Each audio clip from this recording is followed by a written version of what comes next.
भाई कोई कहे कि हमें खुदा दिखाओ, अगर है तो दिखाओ, या ये कि खुदा के एग्जिस्टेंस पर एम्पेरिकल एविडेंस दो, तो ये है दर हकीकत गलत टूल का इस्तेमाल करना।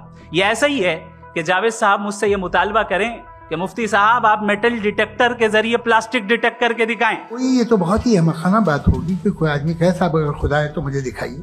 ये तो जाहिलाना बात हुई। मैंने तो नॉर्थ पोल नहीं देखा है, मगर मैं मानता हूं कि नॉर्थ पोल है।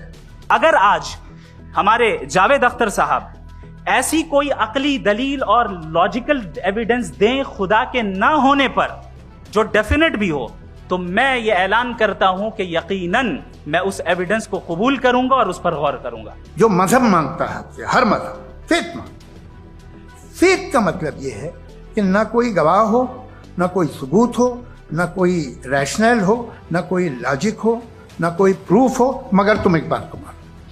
ऐसा आइलैंड जहां पे हमसे पहले कोई कभी नहीं गया। चलते चलते आपके सामने अचानक आपने देखा एक पिंक कलर की बॉल पड़ी हुई है।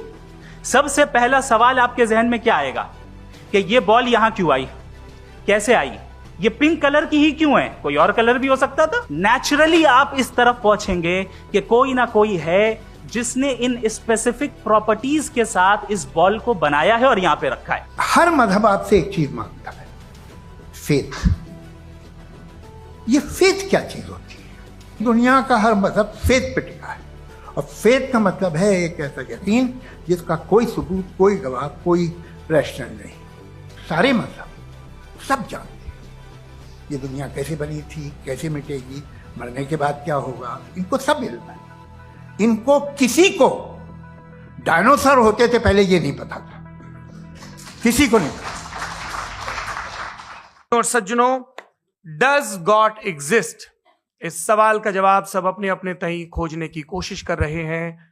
कोई इसको गॉड डैम पार्टिकल की खोज बताता है, कोई गॉड पार्टिकल की खोज बताता है, कोई हिग्स बोसान की खोज बताता है, कोई ये सवाल जवाब तलाशने की कोशिश करता है कि मास एग्जिस्टेंस में आखिर आया कैसे, हुआ क्या था, सृष्टि के पहले, समय के पहले क्या था। और कोई ये कहता है कि ये सारी खोजें जिस मस्तिष्क में हो रही हैं प्रकृति के क्रम में, वो कैसे विकसित हुआ।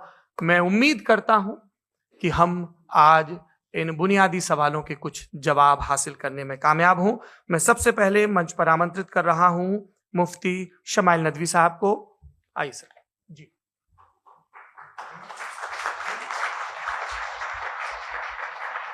तमाम तारीफें उस क्रिएटर के लिए जिसने इस यूनिवर्स को एक मकसद के तहत पैदा किया है।